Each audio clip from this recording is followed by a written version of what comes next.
네, 오늘 말씀은 예레미야 13장 말씀입니다. 예레미야 13장 1절부터 11절까지인데요. 1070쪽, 구약성경 1070쪽입니다. 우리 한 절씩 교독하겠습니다. 13장 1절부터입니다. 1070쪽 11절까지입니다. 여호와께서 이와 같이 내게 이르시되 너는 가서 배 띠를 사서 내 허리에 띠고 물에 적시지 말라 하시기로 내가 여호와의 말씀대로 띠를 사서 내 허리에 띠니라. 여호와의 말씀이 다시 내게 임하여 이르시되 너는 사서 내 허리에 띈 띠를 가지고 일어나 유브라데로 가서 거기서 그것을 바위 틈에 감추라 하시기로 내가 여호와께서 내게 명령하신 대로 가서 그것을 유브라데 물가에 감추니라. 여러 날 후에 여호와께서 내게 이르시되 일어나 유브라데로 가서 내가 내게 명령하여 거기 감추게 한 띠를 가져오라 하시기로 내가 유브라데로 가서 그 감추었던 곳을 파고 띠를 가져오니 띠가 썩어서 쓸 수 없게 되었더라. 여호와 말씀이 내게 임하니라 이르시되 여호와께서 이와 같이 말씀하시니라. 내가 유다의 교만과 예루살렘의 큰 교만을 이같이 썩게 하리라. 약한 백성이 내 말 듣기를 거절하고 그 마음에 완악한 대로 행하며 다른 신들을 따라 그를 섬기며 그에게 절하니 그들이 이 띠가 쓸 수 없음같이 되리라. 11절 같이 읽겠습니다. 여호와의 말씀이니라. 띠가 사람의 허리에 속함같이 내가 이스라엘 온 집과 유다 온 집으로 내게 속하게 하여 그들로 내 백성이 되게 하며 내 이름과 명예와 영광이 되게 하려 하였으나 그들이 듣지 아니하였느니라. 아멘. 네, 오늘 이 말씀 세 가지로 정리해서 묵상하겠습니다. 첫 번째, 썩은 뱃띠의 비유를 이해하면 구약 이스라엘 백성의 실상을 알 수 있습니다. 썩은 뱃띠의 비유를 이해하면 구약 하나님의 백성의 실상을 알 수 있습니다. 오늘 제목을 썩은 뱃띠의 비유라고 알려져 있습니다. 예레미야 13장 초반에 나오는 이 비유를 하나님께서 예레미야에게 비유의 말씀을 말씀하셨는데 뱃띠를 통해서 상징적 행위를 예레미야에게 시키셨어요. 읽어보면 별거 없습니다. 어찌 보면 띠 하나 사가지고 이리 해라. 이거는 이런 의미다. 이런 쉽게 보면 그렇고 하나님이 하시는 일은 쉽게 볼 일이 하나도 없죠. 쉽게 보여도 이게 굉장히 다 의미가 있고 가치가 있고 그 안에 분명하신 하나님의 섭리와 뜻이 있기 때문에 별거 아닌 게 아닙니다. 이 뱃띠, 썩은 뱃띠의 비유의 중심에는 유다에 대한 심판의 내용이 쭉 담겨 있습니다.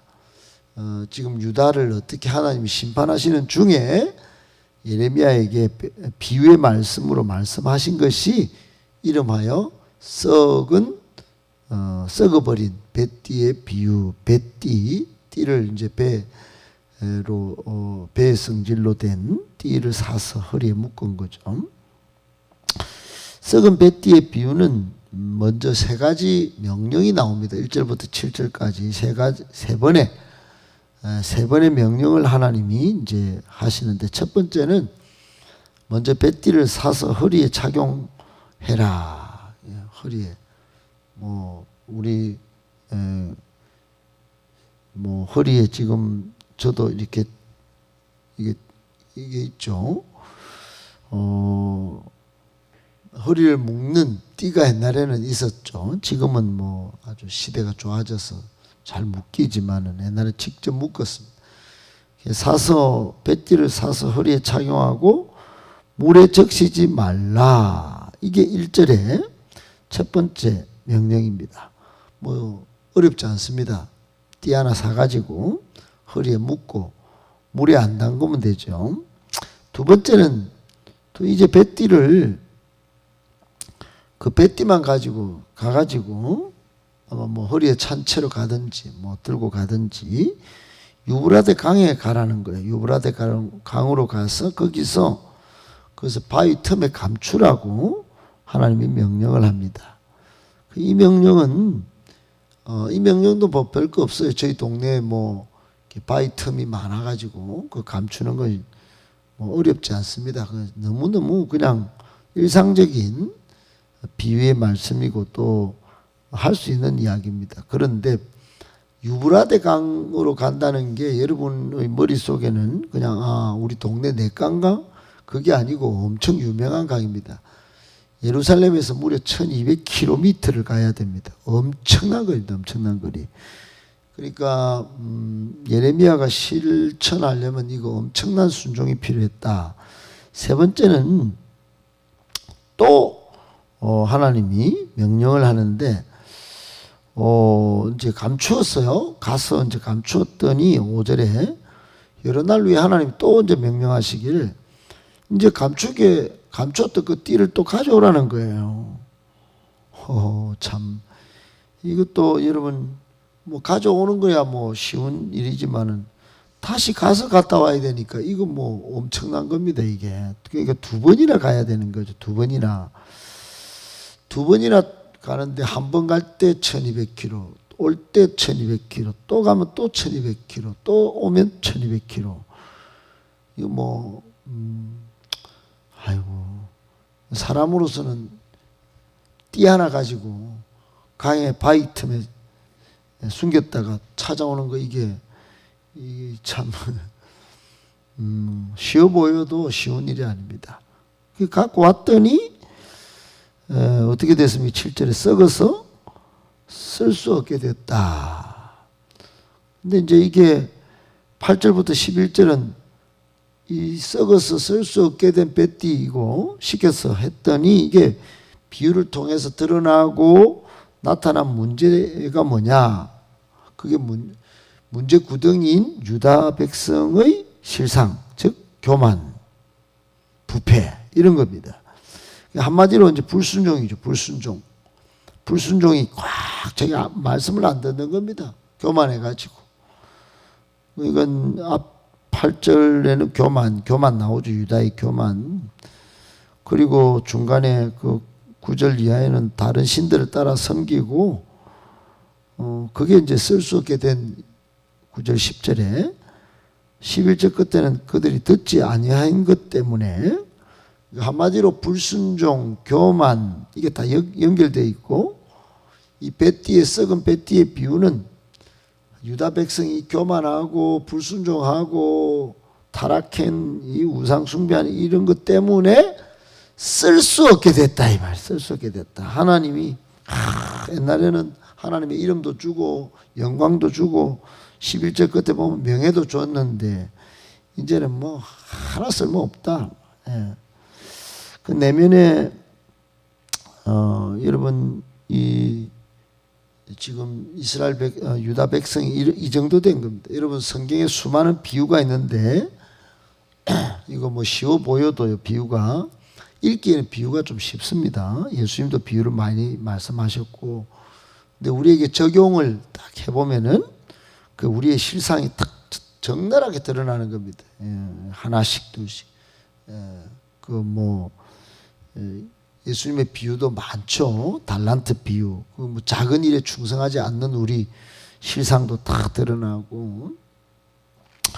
그래 이제 여러분 MRI 찍으면 뭐 CT 촬영을 해보면은 우리 몸에 암도 드러나듯이 하나님의 말씀인 이 성경 비유의 말씀을 우리의 영적인 종합 진찰로 딱 가져와서 딱 해보면은 우리 안에 수술해야 될 거, 또 새로 고쳐야 될 거, 이게 다 드러나는 겁니다. 지금 유다 백성도 그렇게 드러낸 겁니다. 너희는 썩어버렸다. 너희는 쓸모없게 됐다. 이제 새로 고침 받아야 다시 쓰임 받을 텐데, 이렇게 말씀하신 것입니다. 여러분, 우리에게 주는 교훈은 뭘까요? 우리도 하나님의 말씀으로 종합 진찰을 지금 잘 받아야 합니다. 매 순간 하나님의 말씀으로 내가 어떤 존재인지, 지금 무엇하고 살고 있는지, 하나님의 말씀으로 지금 다 암이 초기인지 사기를 지나서 말기인지, 그래 쓸모없게 되고, 지금 영적으로 보면 영적인 암이 지덕지 붙어갖고 막 전이가 다 돼갖고 쓸모도 없는데 나는 살아있습니다, 나는 잘할 수 있습니다, 가봤자 이미 썩어버렸다 이 말이에요. 여러분, 우리 성도와 교회가 이 썩은 뱃띠의 비유를 잘 적용해서 보면은 하나님의 그 구약 백성 실상이 드러나듯이 우리도, 그러니까 말씀 안 들으면 답이 없는 겁니다. 우리가 새벽이라도 지금 말씀 들어야 되고, 말씀 들어야 되는데 이게 안 됩니다. 잘 이게 꾸준히 듣는 게 안 됩니다. 이거 뭐 지혜를 필요로 하는 것도 아닙니다. 맨날 다 풀어주는데 혼자 읽기가 힘들어서 그렇지. 예레미야 이거 읽기 쉽지 않은데 이 내용이 얼마나 많습니까, 그죠? 그러니 이게 여러분 안 들으려고 하면 막 안 듣게 됩니다. 어려워서 안 듣고, 바빠서 안 듣고, 힘들어서 안 듣고, 핑계 충만히 됩니다. 아무튼 우리는 하나님 말씀으로 우리의 내면의 영적인 진찰을 잘해서 쓸모없는 인생이 아니라 다시 쓰일 수 있는 복된 우리 성도와 교회가 되기를 예수님의 이름으로 축복합니다. 아멘. 두 번째, 순종은 삶의 안락함과 자신의 시간을 포기할 수 있어야 가능합니다.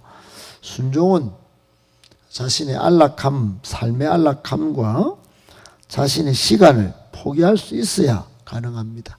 한마디로 여러분, 순종은 성숙한 신앙이 할 수 있다. 그게 뭐 신앙이 초보라든지 매일 아기 젖 먹이듯이 젖병 들고 계속 젖 주세요 뭐 이렇게 하는 그런 젖병 신앙을 가진 사람한테는 이거 순종해 저거 해 이러면 안 된다는 것입니다. 달라달락 하는데 뭐 이거 시킨 대로 뭐 하겠습니까? 그러니까 젖병 목회는 굉장히 힘듭니다. 지금 우리 교회는 지금까지 40년을 젖병 목회했어요. 뭐 시켜보려고 하면 힘듭니다. 순종이 안 되는 거예요. 왜요? 삶의 안락함과 자신의 시간을 포기할 수 있어야 그게 안 되기 때문에 그런 것입니다. 여러분, 오늘 13장은 하나님이 예레미야에게 하신 명령이죠. 명령입니다. 그런데 어떻습니까? 예레미야의 반응이 어떻습니까? 행동이 질문을 합니까? 질문 안 합니다. 그냥 바로 뭐 이의제기를 합니까? 바로 합니다. 뱉뛰고 살아, 물적시지 마라. 뭐 쉬워 보여도요, 뭐 설명도 없이 이거 해락합니까? 이래 안 합니다. 이제. 목사님 뭐 설명해 주면 뭐 우리가 하죠. 왜 안 합니까? 뭐 차량 봉사라든지 뭐를 뭐 예배 봉사라든지 뭐 어떤 것도 기도를 시켜도. 근데 예레미야는 즉시 그대로 순종합니다. 그대로. 도대체 이해하기 어려운 오늘 명령 아니었습니까? 뱃띠를 사서 허리 차고 물에 적시지 말고 가서 유브라데 바위 틈에 숨기고 또 가서 왔나? 또 돌아가 가서 찾아와. 썩었지 꽝. 예, 이거 아무것도 아닌 명령입니다. 정말 이해 불가한, 설명도 없는. 뱃띠 사는 거 쉬울 수 있지만은 이게 정말 1200km나 사람이 간다 이게. 여러분, 그러니까 이 예레미야를 통해서 순종의 모습이 두 가지가 보이는 것은 1200km나 가는 거, 이거 삶의 안락함, 이거 포기하는 겁니다. 그게 순종이 되는 거예요. 자신의 시간을 1200km 왔다 갔다, 옛날에 KTX 버스가 있는, 택시 타는 것도 아니고 차가 있는 것도 아니고, 서울과 부산을 왕복하는 걸 두세 번 해야 되는 건데 그걸 4번이나 왔다 갔다 했으니 이게 뭐 엄청 시간을 지금 바쁘다 뭐 바쁜 인생인데 나름 여러분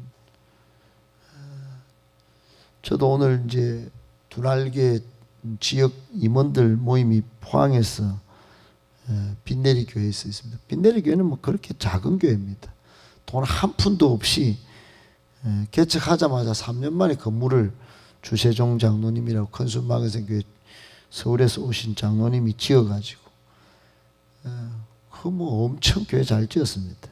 돈 한 푼도 없이 뜻이 있으니까 뭐 목사님 뜻이 있고 성도 열 몇 명만 모이니까 막 그냥 지은 겁니다. 다 포기하고 막 그냥 막 그 길을 또 이제 가는데 전국에서 옵니다. 전국에서. 그러니까 참 이게 여러분 예레미야는 이렇게 설명도 없고 이해하기도 어려운 이런 벳디 명령을 안락함과 안전하지도 않지 않겠습니까? 시간도 들여서 하나님 명령에 집중해서 지켜냈습니다. 그러니까 여러분 순종이라 하는 것은 철저한 자기 포기가 필요하고 말씀에 즉시 이해가 안 되어도 손해가 되어도 내한테 끝까지 순종하는 게 그게 순종입니다. 그러니까 여러분 이게 순종이 교회가 순종하는 성도가 안 세워지면 젖병목회 하다가 그냥 많은 겁니다. 세상에 여느 교회처럼 그렇게 힘없이 그냥 뭐 맨날 탈만 안 나면 좋겠지 하다가 그냥 사라지는 것입니다. 꼭 기억하고 우리 교회는 삶의 안락함과 자신의 시간을 포기할 수 있는 성숙한 순종의 신앙인이 많이 일어나는 그래서 하나님의 기쁨, 하나님의 쓰임에 합당한 교회로 발돋움할 수 있기를 예수님의 이름으로 축복합니다. 아멘. 마지막 세 번째, 타락 부패하고 교만한 백성은 쓸모없게 됩니다. 여러분 오늘 본문에 교만했죠. 하나님이 교만하다면 말합니다. 이게 이제 벳디 비유를 설명하시면서 9절에 내가 유다의 교만과 예루살렘의 큰 교만을 이같이 내가 썩게 하리라. 그리고는 10절에 쓸 수 없게 없음같이 되리라. 이제 첫 번째 교만이고 두 번째는 부패하고 타락했죠. 우상숭배하니까 이렇게 되면 못 쓴다 이 말, 못 쓴다. 11절에는 더 깊게 말씀이 들어가서 옛날에 내 이름도 주고 명예도 주고 영광도 줬는데 그렇게 하려고 했는데 하였으나 그들이 듣지 아니했다. 교만하고 말씀 안 듣고 우상숭배하고 타락하고 이러니 이 지금 썩은 뱃띠의 비유는 딱 한마디입니다. 딱 한마디. 썩어붙단 말이에요. 못 쓴다 너는. 이런 백성은 못 쓴다. 내 백성이지만 못 쓴다. 여러분 예수님의 비유 가운데 너희는 세상의 빛이요 소금이다. 그 소금이 맛을 잃으면 쓸모없어 밖에 버리워져 밟힐 뿐이다. 이런 표현이 있습니다. 여러분 똑 마찬가지입니다. 예수님이 이 비유를 모르셨을까요? 알았었을까요? 지금도 마찬가지입니다. 우리가 뭐 우리 교회 열심히 다닙니다. 그죠? 교회 생활 열심히 하고 직분으로 생활하고 또 모태신앙으로 안주하면서 신앙생활 해봤자 뭐 여러분 그게 소용이 있는 게 아닙니다. 하나님 편에서 교만하거나 하나님 말씀 안 듣거나 하면은 자기 혼자 바쁜 겁니다. 자기 혼자 굉장히 바쁜 거예요. 그러나 쓸모없게 된다. 이게 오늘 본문의 말씀이 우리에게 주는 철두철미한 교훈입니다. 잠언 16장 18절에 교만은 패망의 선봉이요 거만하면 넘어짐의 앞잡이니라. 아무리 고개 뻣뻣하게 들고 어깨 힘주고 돌아다녀도 넘어지는데 앞장서는 사람이 되어버린다 이 말입니다. 교만이. 그래서 여러분 꼭 기억하고 교만하거나 부패하거나 말씀 안 듣는 행위를 즉각 중단하고 모태신앙이나 직분으로 교회 다니지 말고 하나님 뜻에 순종하면서 쓸모있는 그런 하나님이 쓰시기에 편한 하나님 마음을 시원하게 해드리는 그런 성도, 그런 일꾼들 다 될 수 있기를 예수님의 이름으로 축복합니다.